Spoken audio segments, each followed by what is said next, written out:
Como que a gente faz para projetar um estágio coletor comum ou seguidor de emissor quando a gente quer acionar uma determinada carga e você precisa que essa carga ela tenha uma potência, ela receba uma certa potência. Por exemplo, quando você tem um alto-falante, o alto-falante ele é de, por exemplo, meio watt, como a gente vai fazer no nosso vídeo de hoje. E como que eu faço para projetar os resistores RE e RB de forma que o meu alto-falante, a minha carga RL, receba esse meio watt de potência alternada, tá? Então vamos fazer um exemplo aqui, ó. A nossa tensão de alimentação, vamos supor que seja 15 volts, o meu alto-falante seja de meio watt e 8 ohms, tá? Que é um alto-falante bem comum que você encontra aí, um alto-falante simples, né? Então, a primeira coisa que você tem que fazer nesse caso é achar a tensão de pico na carga, considerando que ele vai ter uma potência de meio watt. E aí você tem que lembrar o seguinte, tá? A potência numa carga que é o alto-falante vai ser uma potência dada por tensão e corrente RMS. Então, você vai ter que transformar isso em tensão de pico para ficar mais fácil os teus cálculos, né? Então, aqui eu fiz VRMS vezes IRMS, a potência no alto-falante, na carga. Então, posso escrever também como sendo V vezes V divididos pela resistência, transformando em tensão de pico VP, tá? Então, VRMS é VP divididos por raiz de 2. Então, fica 2 termos de VP divididos por raiz de 2, divididos por RL. Então, eu vou ter aqui que a minha potência na carga é Vp ao quadrado divididos por 2 vezes a resistência. E aí, isolando essa tensão de pico, que é o que eu quero saber, qual tensão eu preciso entregar na carga para que ele tenha meio watt de potência.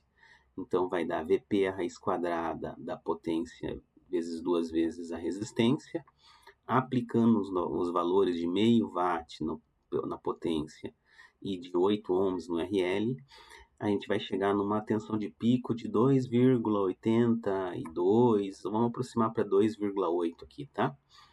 Então, essa é a tensão de pico que eu tenho que ter, tá?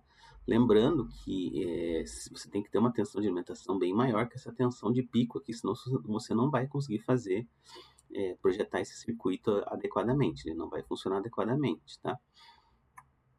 Qual que é a segunda etapa? A segunda etapa é você obter a corrente de pico nessa carga. Então, na hora que você sabe a tensão de pico, fica fácil obter a corrente de pico, é só dividir uma pela outra. Então, divido a tensão pela resistência, tenho aí uma corrente de 354 miliamperes, tá? Eu dividi aqui por 2,82 aqui, tá?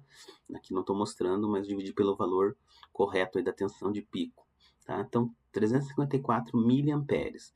Então, isso é importante para a gente poder definir qual vai ser a resistência de emissor, porque a gente tem que ter uma ideia dos valores das correntes que vão para a carga. Por quê? Imagine o seguinte, a seguinte situação. Deixa eu dar um zoom menos aqui. Nós vamos ter duas situações aqui na nossa carga.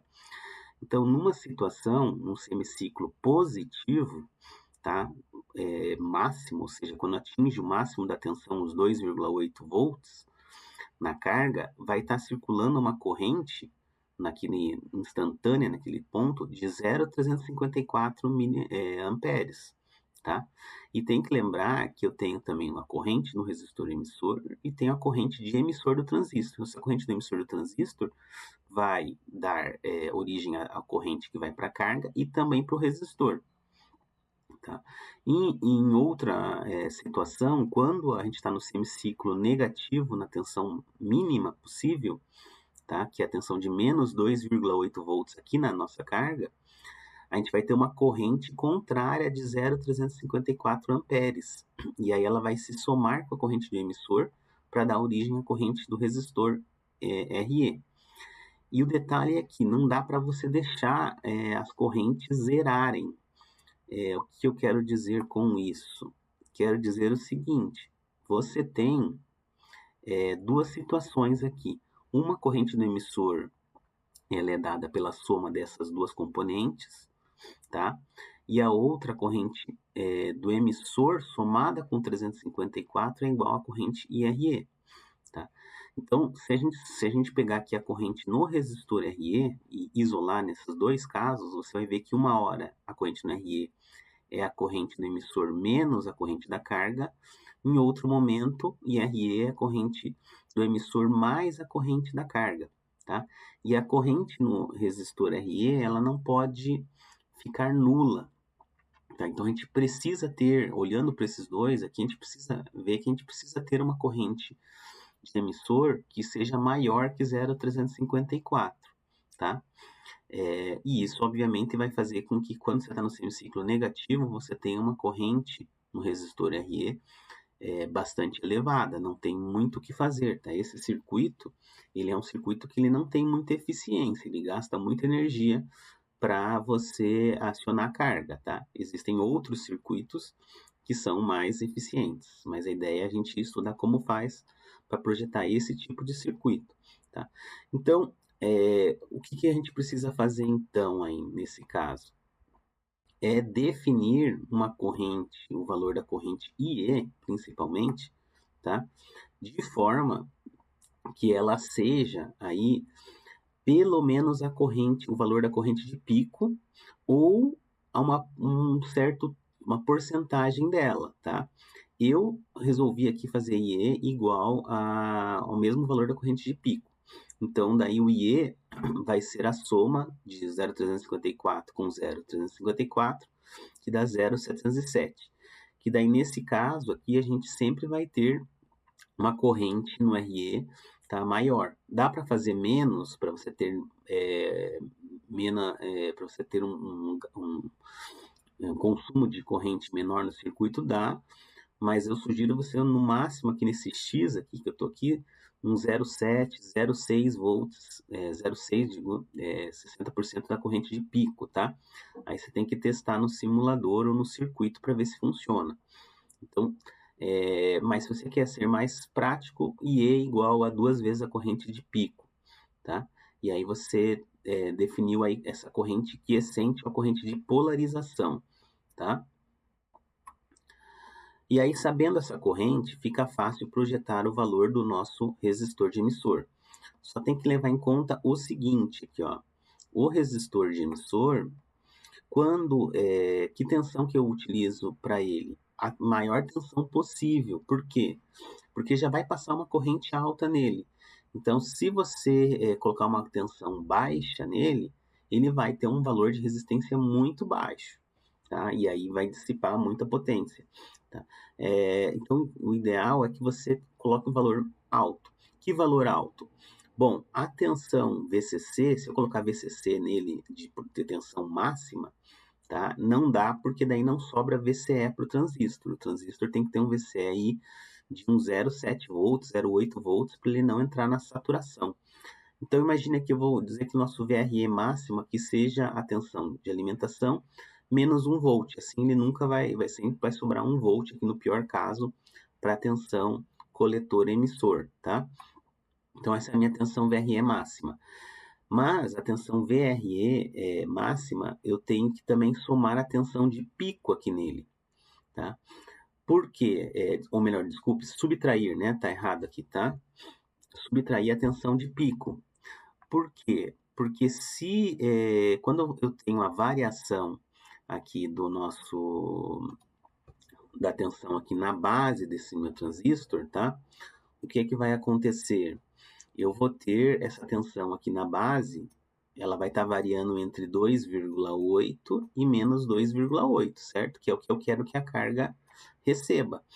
Então, quando ela cai aqui a menos 2,8, a tensão da base do transistor, a tensão no emissor não pode ir a zero, né?